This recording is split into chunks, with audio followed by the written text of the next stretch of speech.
Hi teacher, my name is Luis Fernando.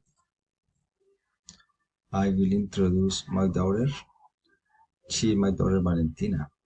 She is 12 years old. She was born in the city of Cucuta. She currently lives in Girón, Santander. Her favorite sport is volleyball. Her favorite food is the hamburger. She hates vegetables. She studies at Francisco Serrano Muñoz School here in Girón. She has two sisters.